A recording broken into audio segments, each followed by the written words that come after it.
What's up, guys? I'm Ferrari St. Paul, and today I'm checking up on what it's like to be a physician assistant. Are you ready for this? We're following Dr. Michael Funk, who has spent his career treating patients as a physician assistant. We call this our procedure room, and actually I do checkups in here also, but I do minor surgical procedures in here. Kind of surgical procedures, like removing a mole or something, maybe? We can do that. We do a lot of incision and drainage of abscesses and nasty, stinky things like that. Physician assistants practice medicine under the supervision of doctors and surgeons. They order lab tests and diagnose patients. We can do anything that a physician can do, basically. Okay. Anything that the physician feels that we are knowledgeable and trained to do, we can do. Today, I'm getting a routine checkup. We do a physical exam on a person. We like to start at the head and work our way down. Okay, so the first thing we would do is look in your eyes. Okay. Okay, and then I'm gonna... One of the coolest things you'll ever do is look in the back of somebody's eye. Really? It's always when students first do this, it's like, well, now I have to do it. Yes. It's time to put my skills to the test. That is so cool.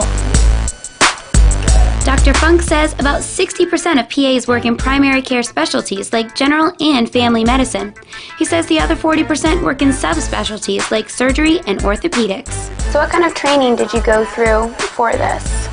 Well, to be a physician assistant, you have to have some prerequisites. Okay, so to get into the school, you have to have anatomy and physiology and organic chemistry and general chemistry, and it is a competitive program also. Physician assistant programs typically last 2 years. After that, you'll need to pass a national exam to get your license.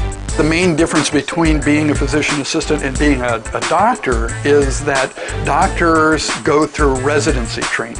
Basically, our training is on the job. So we are, we kind of joke that we are lifetime residents. We never graduate from residency. We're always in training. You'll have a better chance of landing a physician assistant job if you've had experience working in the field.